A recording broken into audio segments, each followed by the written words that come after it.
My name is Noel Vest. I am a graduate student here at Washington State University. I am in the PhD program in experimental psychology, and I'm going to introduce some topics today. I'm going to talk about some things as they relate to kind of the mass incarceration state that we kind of find ourselves in as a society today. I do want to dole out a couple of thank yous before I get started. First of all, I would definitely like to thank Rachel and the entire ACLU student organization here at WSU, and really all the students here at WSU. As a graduate student, I have always been treated with the utmost of respect by everyone here. I'd also like to thank my mentor, Dr. Sarah Tregresser, who is actually at the Tri-Cities campus and the experimental psychology program here at WSU. As a person with 21 felony convictions on my record, it was a huge, it was a gamble that the experimental psychology department took when they accepted me to the experimental psychology program here. So I really can't say enough how much I appreciate that gamble that they took on me and allowing me to come to graduate school here at WSU. I'd also like to thank not just Coots for Recovery, all recovery organizations across this nation, specifically here at WSU, though I've been a part of Coots for Recovery for about a year and a half now, and the support that I get from that group is absolutely incredible, and I hope that they go on to do incredible things at this university. And lastly, I'd like to definitely thank my friends and family for helping and supporting me in this journey as well. So as kind of a brief outline of what I'm going to cover today is that I am going to talk about really three topics, right? We're going to talk about mass incarceration. I'm going to kind of talk about, my theory of how we've gotten to this mass incarceration state. I'm going to talk about how, as a society, we tend to dehumanize, we tend to stigmatize, and we tend to oppress individuals that are formerly incarcerated, and a lot of times this happens, I think, at even a subconscious level, right? We're not even really thinking that this is happening, but I'll talk about how that tends to happen with a lot of the media images that we're given today. And then I'll wrap up kind of talking a little bit about my own personal journey. I'll talk about some of the problems with reentry as I see the problems with reentry, and hopefully have some suggestions for how to better attack this mass incarceration state that we are in today. So the first thing that I want to kind of talk about is, when I say mass incarceration, right, that can mean a lot of different things, right? So when I say mass incarceration, I really use mass incarceration almost as like an umbrella term, right? So there's this term that we use called mass incarceration. And there are certain things that are, as a society, are really generating this mass incarceration state. And I'm just going to talk about three of them because I think that they're the three most important. So what we've done as a society is we've taken this issue, mental illness, we've taken this issue, substance use disorder, and we've taken this issue, and by poverty I mean kind of lack of opportunity and those kind of living in poverty. We have taken all of these issues, right, all of these problems, and at their heart, each one of these issues is a public health issue, right? We should be treating substance use disorder as a disease. We should be using social workers to pull people out of poverty. These are all public health issues. But as a society, we have decided, or we have, through policies that have kind of created this mass incarceration state, what we have done is we have criminalized these what should be treated as public health issues. So I'm going to go over a little bit kind of what that looks like and show some statistics of what I'm talking about. Some of it hopefully will be fairly easy to understand. The research that I do, the research that I'm interested in, or that I've been doing for quite some time now, is that is kind of this, hopefully this works, this intersection of substance use disorder and mental health issues. And you know, what we definitely know is that these things are highly correlated, right? And it's not just one of these things are highly correlated. When you have one of these things, it is usually compounded immensely by the other things, right? So if you have substance use disorder, it usually makes your mental health issues even worse, right? It compounds those issues. If you have substance use disorder, it makes poverty. So it's a reciprocal kind of a relationship that each one of these things makes or compounds the other issues. So this first slide shows the closing over the last 60 years of mental health hospitals in our nation. So this is, you see this steep decline in both state and local mental hospitals over the last 60 years. What I'm going to do is I'm going to overlay the increase in prison populations over that same time frame. And what you can see is that there's this direct correlation where we see this huge kind of decrease in mental health care or mental health hospitals, but a huge increase in the prison population over this same time frame. Again, this isn't the only thing that's leading to mass incarceration, but this is one of the issues that we face. So this slide really kind of shows how public policy or policy can really drive the criminalization of substance use disorder. So I'm sure that everyone is kind of familiar with 1970, 1971. Richard Nixon proclaimed a war on drugs and really put in motion this criminalization of substance use disorder, or really kind of set in motion this steep criminalization of substance use disorder. So one thing that I definitely want to point out with this particular slide is that if you look across this time frame, this is I'm going to say this is a bipartisan issue, right? We have had, in this time frame, we have had Republican senators, or we have had Republican presidents, we have had Democratic presidents, and we see this steep increase of people being jailed and imprisoned basically for substance use disorder. So what things that have really taken and ramped this up quite substantially is in 1986, Ronald Reagan famously enacted laws that really tended to give very steep sentences or very long sentences to people that were charged with crack cocaine, as opposed to powder cocaine. These sentences were 10 and up to 100 times longer for the penalties for those.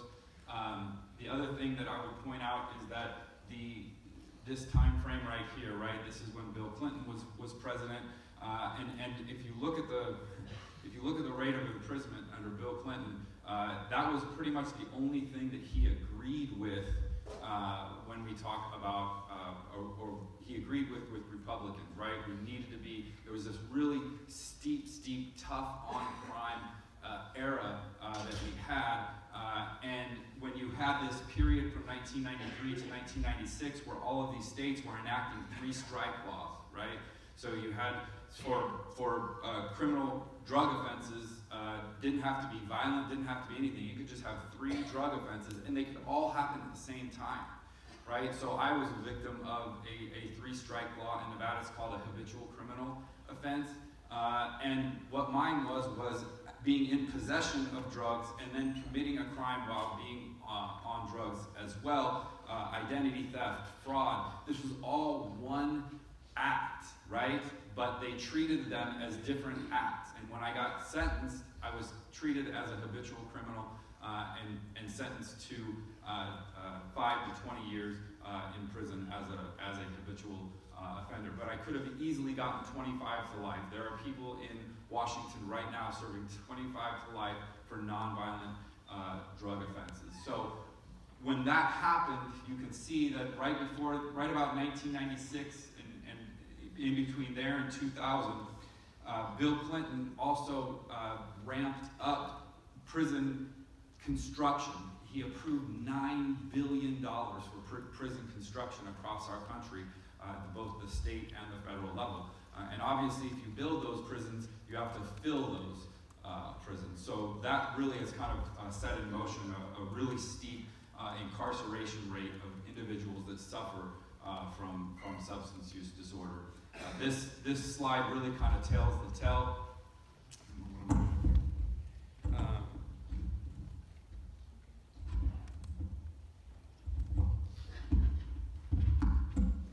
Hopefully that's better. All right. So this slide really kind of tells a very interesting tale in that. I'll get it right. In that you can see that the general population, the amount of substance use disorder in the general population is right around between 6 and 9%. But if you look at it in the prison and jail population, you can see that it is much more substantial. This is the reason that I do the research that I do, that I'm interested in the research that I'm interested in. What that looks like is that 86% of individuals that have misused drugs or alcohol are in prison. 53% of individuals with substance use disorder or of prison populations, 53% suffer from substance use disorders. If you look at reincarceration rates, right, there is only one predictor that is more predictive of whether a person goes back to prison or not. That one predictor that is more predictive than substance use disorder is being in a gang. If you are gang related, you are 89% more likely to go back to prison. Other than gang related, or other than being gang related, substance use disorder is the strongest predictor. And in fact, it's such a strong predictor of whether a person goes back to prison or not, that you can take all of these other predictors and you can combine them. So you can combine race, you can combine whether they live in an urban area, whether they have prior offenses. You take all those predictors, you can combine all of them. They're still not as much of a predictor of whether a person will go back to, will recidivate and go back to prison. So I'm going to be really honest that, obviously I stand up here as someone that grew up very white, middle class America, probably very similar to most people in here. As far as how poverty and especially racial inequities play into mass incarceration, I'll be super honest. It is not something that I am super educated on.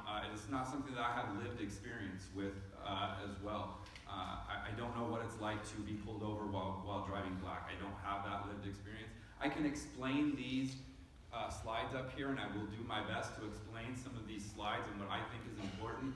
The great thing about this speaker series is that there will be other speakers later on down the road that will get right to the heart of these issues, right to the heart of the war on drugs, and right to the heart of how racial inequity has really kind of played into the mass incarceration state that we see.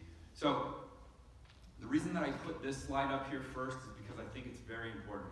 What this slide is showing is that each of these green bars are showing the people that earn under $15,000 a year. And this is the rate at which they are victims of crime. And you might be thinking, victims of crime, why would that matter, right? We're interested in the people that are doing the damage, right? Well, here's the sad truth about this, is that victims of crime go on to commit crime. They are more likely to go on to commit crime, right? And you can see these huge, this inequity that's happening, right? You're more likely to be a victim of crime if you make under $15,000 a year. That means you're also less likely to receive the services that you need. You're less likely to receive the social services that you need. You're less likely to receive the counseling that you need. And and those individuals more likely will go on to commit crimes themselves. So this is kind of a reciprocal thing as well. I hate this slide, but it tells a story that needs to be told. This is the amount that each of the states in our nation spend on criminalization, or spend on prison per inmate. So our state, if you look at Washington right here, our state spends just under $50,000 a year per inmate in our state. What the little green slices is how much our state pays per student to educate them. Until these bars are reversed, we will likely see this mass incarceration trend continue, not just in our state, but across all of these states. So this slide shows the bottom line there is white individuals that have a high school diploma. White individuals that have a high school diploma obviously have a very low rate of going to prison in their lifetime. White individuals without a high school diploma have a fairly low rate of going to prison. About 15% of those individuals end up going to prison. This purple line is a line for African American individuals that have a high school diploma and the likelihood that they will go to prison. You can see that is about right around 20%. So even having a high school diploma, 2 out of 10 black individuals will end up going to prison. If you look at the dotted purple line, that is black individuals that don't have a high school education. You can see that 7 out of 10 of those individuals go on to serve prison time at some time of their lives, between the ages by the time they are 30 to 35 years of age. And why this is so important is because of the underlying issue that this creates, right? So we have white neighborhoods, we have traditionally white neighborhoods where even the people that don't graduate college are still living there. They are still paying taxes, and they're still kind of giving to their communities.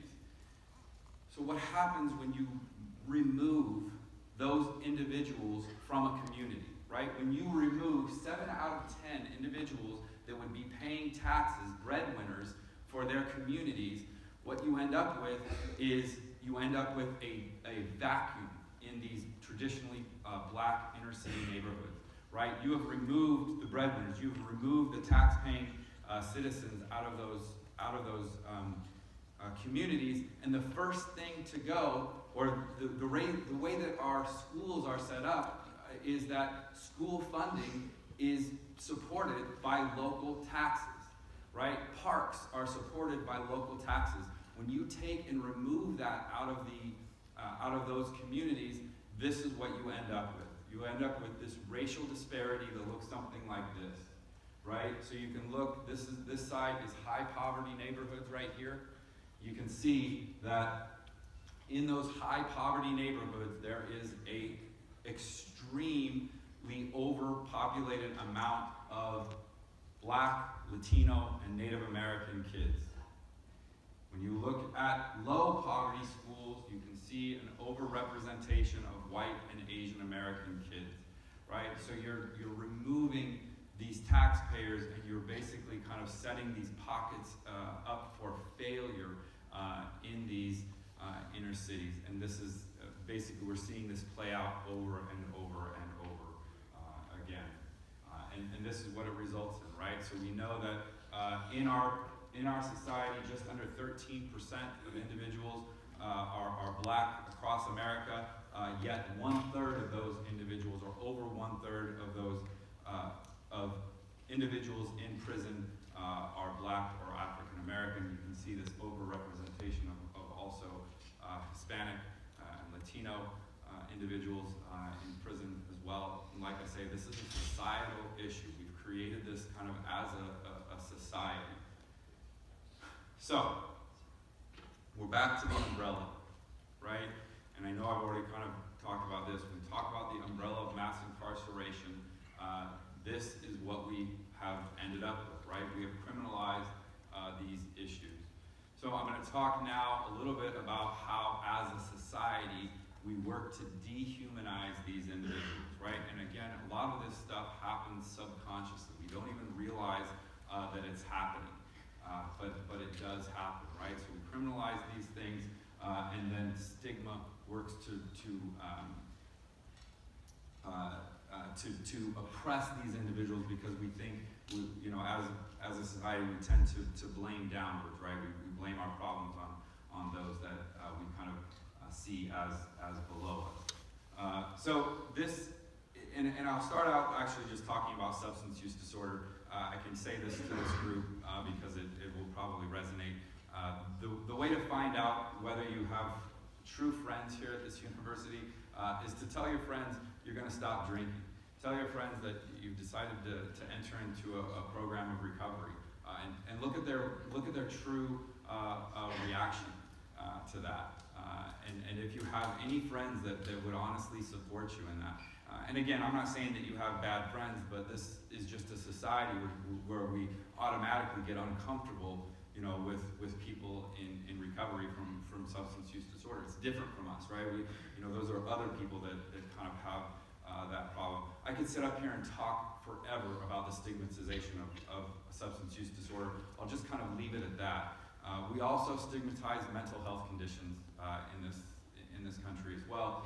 And again, a lot of this stuff happens subconsciously, right? We're surrounded by it every single day, right? So whether it's the Arkham Asylum or whether it's these popular movies that give us this idea that people with mental health conditions are extremely violent, but when we look at the actual data, individuals with even extreme mental illness are usually not very violent, and if they are violent, they're it's a very, very slight difference. And actually, people with substance use disorder tend to be more violent than people with mental health conditions. But this is such a conditioned thing that as a society, I think when violent things happen in our society, we automatically look for we want to find a mental health reason of why this particular thing happened, right? So I think, as a society, we desperately search for these issues. So for example, when the Las Vegas shooting happens, right, we needed to find, what kind of mental health condition this guy suffer from. When we see these mass school shootings, these school mass shootings, right? He was a troubled kid, or he suffered from depression, or he had bipolar, or whatever it is. We search for these mental health conditions because it makes us feel comfortable, right? There had to be a mental health condition, or else, why would someone kind of do that kind of thing? And again, subconsciously, I think that this really kind of gets into our psyche, and we tend to want to find these kinds of things. I don't think I have to tell anyone here that we tend to dehumanize individuals from that live in poverty, and especially I would say that is true of homeless people. We're really lucky that we live in Pullman and we don't see on a daily basis kind of the homeless problems that we see in inner city Seattle. I'm sure that many people are here from the west side, and we see these problems with homelessness in Tacoma, Seattle, all of these areas. It's important to understand, it's really important to note that 1 in 3 people that will release from prison will release with no address. They will release completely homeless, right? No place to call home. 1 in 3 individuals that are leaving prison. I want to show you over a 3-year period, the increase, just across America, the increase in the number of municipalities and the number of cities that are enacting laws that make it a crime to be homeless, right? So we're criminalizing homelessness or poverty, right? So over this 3-year period, right, we've enacted laws that ban living in vehicles. We've enacted laws that ban sitting or lying in public. We've enacted laws that ban citywide camping, or have citywide camping ordinances that don't allow within city limits, right? So we've taken and criminalized poverty, right? We are a society that doesn't like to look doesn't like to see poverty kind of in our face. So, rather than deal with that, we've taken and criminalized poverty because it's easier to just kind of hide those individuals. So with this next slide, I'm not trying to pick on, especially if there is a daily evergreen reporter in here. I'm so sorry.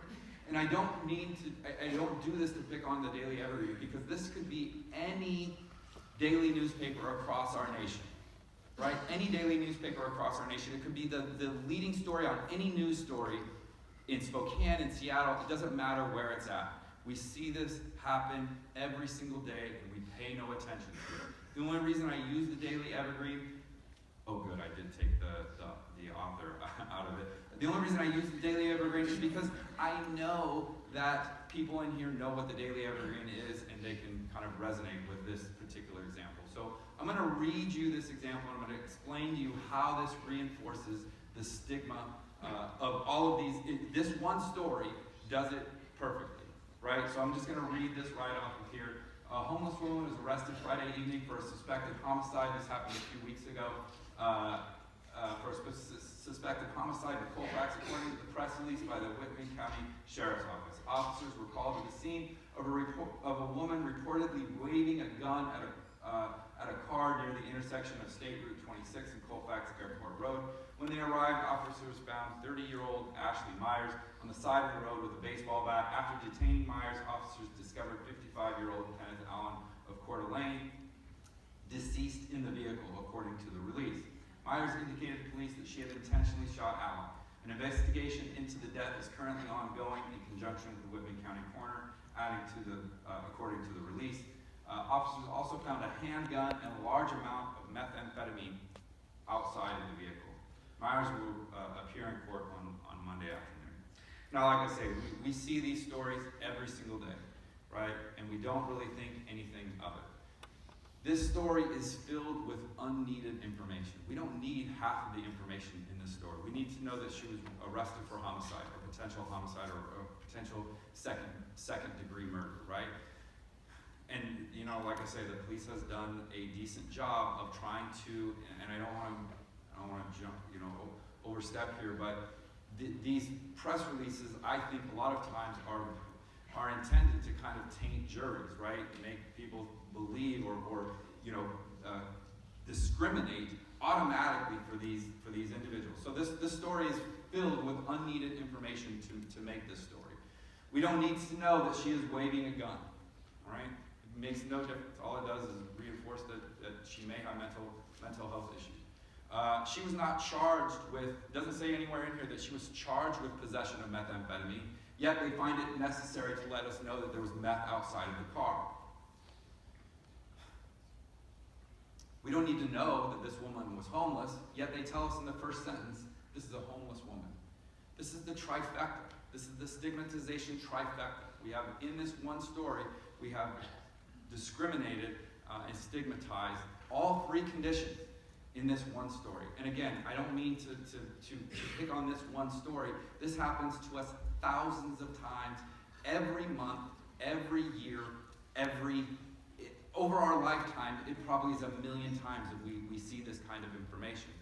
And it just reinforces, a lot of times, subconsciously, it reinforces our belief that these people are worse than us, right? It reinforces and oppresses these individuals in our mind frame, basically. All right. So I will.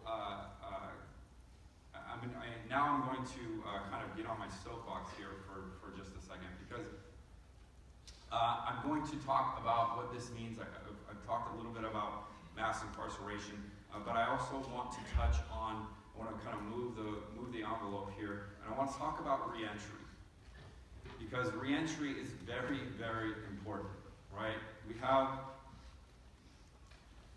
600,000 people re-entering from prison and jails every year, right? We have 8,000 just in this state, right? 8,000 people that are just re-entering from prison every year, being released from prison every year in this state. So reentry is a huge, it is a very, very important. So, and this is where, again, I'm going to kind of break away from what has traditionally been done with criminal justice research, right? Because I truly believe that this is an area where I think that the people probably closest to the problem, right? People that are formerly incarcerated can ask new questions that will hopefully give us new answers, right? I think that it's important to have that voice, and like I say, I do think it's very, very important when we look at some of these things. So in my experience, and I think the research kind of bears this out, that these problems, like I mentioned before, are reciprocal. When you have one, it usually makes the others worse. Here's my biggest issue. When you go to prison, when a person goes to prison, I think society thinks that these things get better. In my experience, these problems don't get better when a person goes to prison. In fact, they become compounded. In fact, they get worse. Most of the time, in my experience, these problems become worse when a person goes. If you go in with a mental health issue, if you go in even with a basic anger problem, you come out more angry.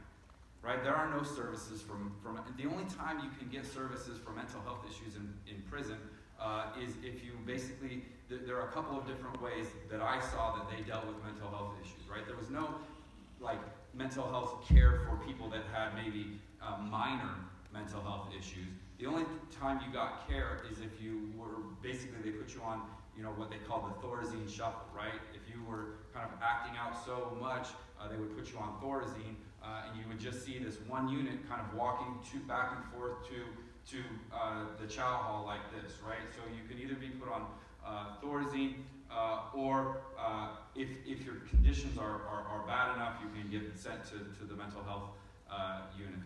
There is no treatment for mental health problems. I think that the treatment for substance use disorder, if done correctly, can help. But I think that it's an area that needs a lot. In my personal opinion, I think it's an area that needs a lot of help. So here's my problem with criminal justice research as it currently sits, right? We have, in criminal justice research, we have this gold standard. That gold standard is to look and see if an intervention or introducing something reduces recidivism. It's the only thing that we seem to be interested in. Does our intervention reduce recidivism? Here's the problem. If you are only attacking, or if you are only addressing one of these issues, in my opinion, you are wasting your time. One of these issues, right? You're giving people jobs. You're introducing them to correctional industries and maybe setting them up for having a job, when they get out. And that is great. And I like those really innovative programs that are doing that. And I think that that's really, really cool. The problem is if you don't address the mental health and the substance use disorder in that individual, you're setting them up for failure. Right? If your intervention doesn't include each of these areas, each one has to include each one of these. To me, you are wasting your time if you're trying to reduce recidivism. You're likely not going to be very successful. And in my opinion, the only way that you will drastically reduce recidivism is if your intervention includes each of these or addresses each of these problems, right? The intervention must address mental health issues, it must address substance use disorder, and it must provide opportunity for individuals coming out of prison. So, this is again kind of where I see people that are formerly incarcerated really hopefully being able to make a big impact and really kind of shake up the research that is being done in this criminal justice area. So I'm going to talk a little bit, very, very briefly, about my personal journey. I'm going to make it as brief as I possibly can. I grew up like most people in here. I actually went to college after I got out of high school.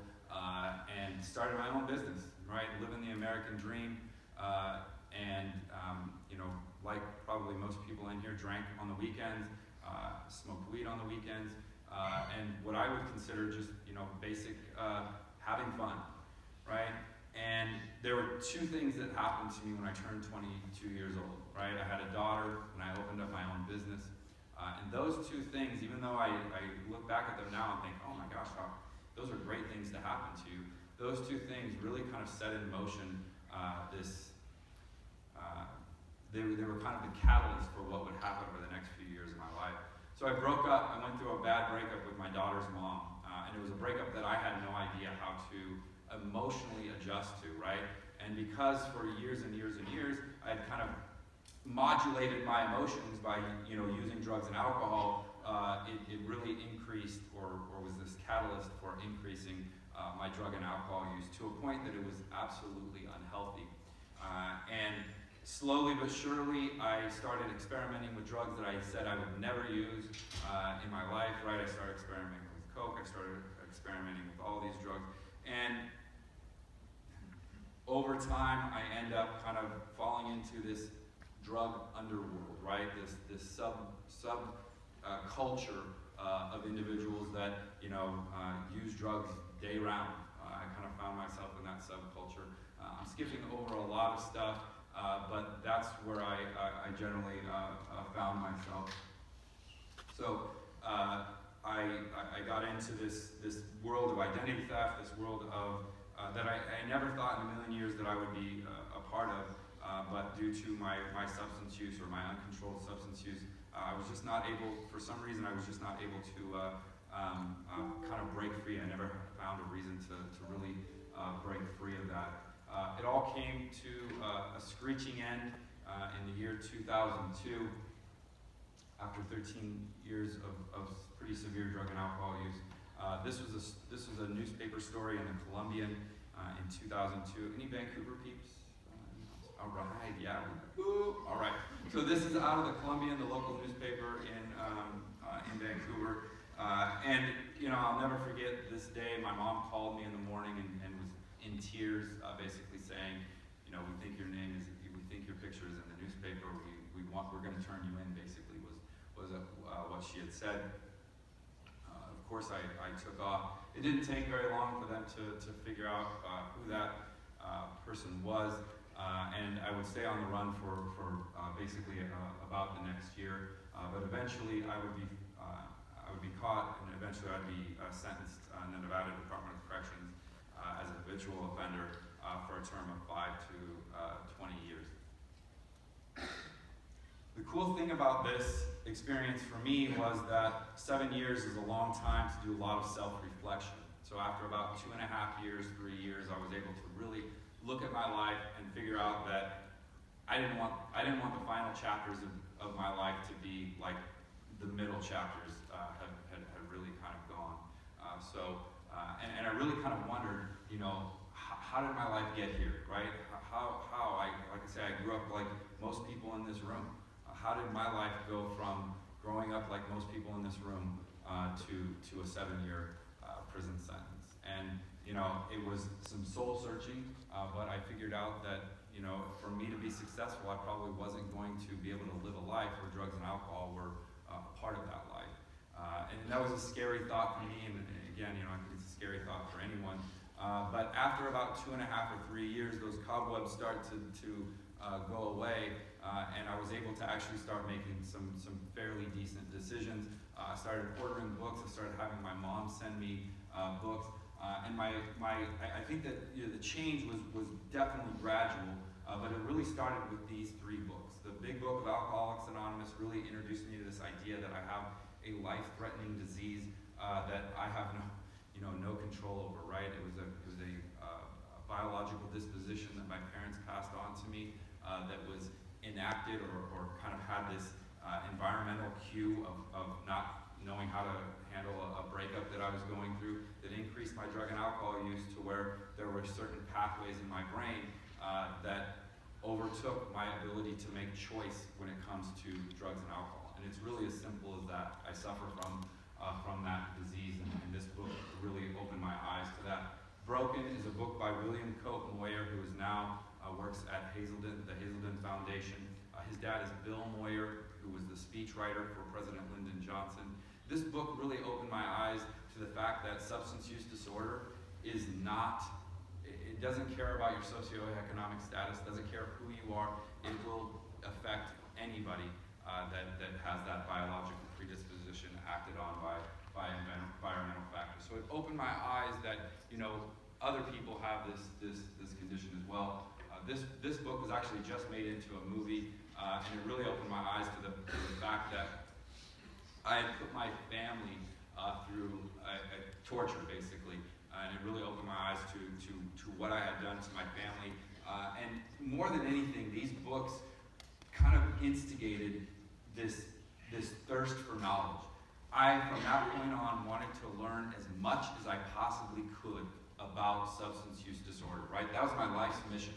I wanted to learn as much as I could about this condition because I didn't understand it. I didn't understand why it happened to me, right? And I wanted to have a much better idea of why it happened to me. So I went on this lifelong mission. The cool thing about it was that about the same time, the College of Southern Nevada was bringing college classes into the prison that I was in down in High Desert. I was able to take college classes, right? They're still on my transcript. And this, it was like a do-over for me, right? I hated high school, right? I was only interested for the social aspect and the girls. That was it. I didn't care about grades. But this is a do-over for me, right? I got to restart my education, and I really got the chance to enact some study habits that I had never even knew existed in my world, right? You have a lot of time in prison, so I was able to take that time and really hone in on some study habits that I still benefit me to this day, right? So I was able to do some of those things. This is me as I was on my way out the door of prison back in 2009. And when I got out, I knew that I wanted to be a drug and alcohol counselor, right? That's the only thing I knew. That was the only thing I knew. And I told my dad, when I got out, I said, Dad, take me to any Tri-Cities people in the house. All right, we got one, we got two. All right, so I told my dad, I released to their house in Richland, Washington, and I told my dad, I want you to take me to the local community college, drop me off, because I am not coming home until I am signed up for school, right? And so he dropped me off, and I didn't come home until I was signed up for school. And that decision to do that really, I look back now, and it really kind of was a change point in my life. I was able to graduate from Columbia Basin College. I also transferred to WSU Tri-Cities, had a 4.0 through all of those classes, and realized that maybe I had missed my calling in high school, and that I was actually fairly decent in school. So I decided that I was going to try and enroll. I was going to try and get into grad school. So I did the things that I needed to do to up my attractiveness to graduate programs. I put about 6 or 7 graduate school applications out, and luckily in 2014 I was accepted to the experimental psychology program here at WSU, the only school that accepted me. So I want to talk about the transformational nature of education, right? Education is the key, in my opinion, education is the key to pulling us out of this mass incarceration, and is the key to reentry as well. So I will say that there are collateral consequences of all felony convictions, right? There are collateral consequences that a lot of people don't realize, right? And all felonies can carry a lifetime sentence. So I'll give you a brief example. There are restrictions on education across this nation. I was accepted as a PhD student here at WSU in 2014. I applied at DABCO, I applied at Helen's, I applied at all of these places to try and find shelter so that I could finished my education here, and every single one of them denied me because of my felony convictions on my record. Luckily, I was able to find a person, a private landlord that took a chance on me, and I was able to get here. But you know, when we look at these restrictions on people with felony convictions, there are restrictions on employment, there are restrictions on volunteering at your children's schools, there are restrictions on voting in most all states. There are even more restrictions if you're released out on parole as well. So like I say, felony convictions, they don't tell you that when you're signing up for, they don't tell you that when you're signing your name on the dotted line to accept this conviction. They only tell you, you only learn these things generally afterwards, right? When you go to apply for jobs and they have that box on there that says you can't apply here if you have a felony conviction, or we're going to immediately throw your application away. So like I was saying, I want to talk briefly about the transformational nature of higher education for individuals coming out of prison. We know that, like I said, each year 600,000 people are released from state and federal prisons. We know that just over half of four-year universities, public universities, this number is even higher for private universities, they have a box on their application asking about previous felony convictions. And when we look at community colleges, we see a lower, but just as substantial of a number.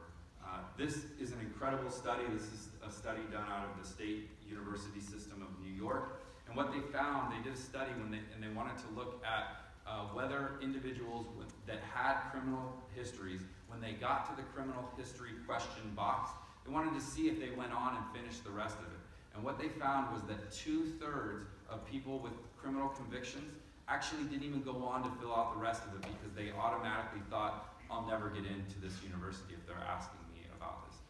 So 2/3, 66% of individuals stopped right then. But the university's actually denial rate was actually only 10%. So what the authors of this study surmised is that it's not the opportunity, it's that people are just automatically thinking that they won't get in, so they're not even finishing the rest of the application if they have a felony conviction. We know that degrees reduce recidivism. Recidivism in the first year is about 33%. If you look at it over a 10-year period, it's upwards of 70 to 80%. We know that having an advanced degree, associates, baccalaureate, master's, and when you get to the PhD level, I only know of 6 PhDs that are formerly incarcerated, and I've never heard of any of them that have gone back to prison. So I think it's pretty negligible when you get to that PhD level. I think that you probably have just as much of the possibility of going back to prison as the general population would have. I think that we're moving in the right direction. Second chance Pell Grants that are being allowed in prisons where they never had Pell Grants in prison college programs. I think that is definitely a step in the right direction, and they seem to be introducing that more and more. Soon, I think they're going to take the drug question off of the FAFSA because it's misleading and it really doesn't, not many people actually check that anyway, because you have to have been on financial aid when you got the conviction to even have to check it. And then on top of that, all you have to do is show that you went to counseling and they approve you on top of that anyway. So I think they're going to be removing that question from the FAFSA. And then the other thing that I would point out was something that we actually did in this state, both myself and Gina Castillo, following the lead that was done in Maryland and the lead that was done in Louisiana, where they actually banned the box for higher education, meaning that higher education institutions in those states cannot ask about prior criminal convictions. We were the 3rd state, and a lot of that, between me and Gina, we wrote, we testified on, and we supported in so many different ways getting that bill passed. But laws like ban the box in higher education, ban the box in employment are going to be so important kind of moving forward, so that individuals coming out of prison can easily transition and have that opportunity to get higher education or to enroll in higher education. We're spending a lot of money right now having community colleges go in and offer classes inside the prisons. I taught last year through Walla Walla Community College at Coyote Ridge Prison, and we're spending a lot of money to do that. We want to make sure that we as a society, we reap the benefits of those tax dollars going in and doing that. And I think that ban the box is definitely a huge thing, a huge reason, or a huge step in the right direction. And this is why I think higher education is so important, right? I put up this model to kind of show what the problem is. If you think about it, higher education addresses all of these issues. It may just be minor, but think about, getting a good grade in a class. What does that do to your self-esteem, right? Especially for a person that has never maybe even passed a class in high school, right? So you have an intervention that improves self-esteem. If you're spending time studying, you're spending time away from using substances, you're spending time away from things that are going to get you into trouble with substance use disorder. And I think it's a strong intervention for substance use disorder as well. And then I don't think that there's anything better that could lift someone out of poverty. So I think that, when we talk about higher education and the role of higher education in reentry, this is why it's so powerful, right? It addresses all three of these problems with one intervention. Or it can be a variety of interventions, but I think that higher education itself as an intervention is very, very important. So you might be thinking, what can I do? How can I help? What can I do as a college student here at WSU? So organizations like the student ACLU group are a great start, right? There are organizations on the other side of the mountains. Civil Survival is a great organization. I Did the Time up in Spokane is a great organization. Pioneer Human Services is a great organization. Some other things. You can hold university and academic, you can hold faculty at this university responsible, right? They're not going to or accountable. They're not probably going to do this on their own. If we know as a society that 2% of 18 to 25-year-olds struggle with substance use disorder, then our university should represent the communities that we're going back to, right? If our communities have 1% of individuals that are incarcerated, we should have 1% of individuals. By my estimation, that should be about 200 people here that are formerly incarcerated. I know 2, right? This should be a priority. Why is this so important? Because it reduces stigma. If we don't have these individuals in our classrooms talking about lived experience of these conditions, we don't even know that they exist, right? It's very hard to know that these problems even exist if we don't have people surrounded by us that suffer from these issues, right? So it's very, very important. It's not enough to just provide resources, right? We need to recruit individuals. We need to hold the faculty, or we need to hold administrators responsible for recruiting these kinds of individuals to this university so that they can have that lived experience and they can bring these things up in our classrooms. Lastly, vote and be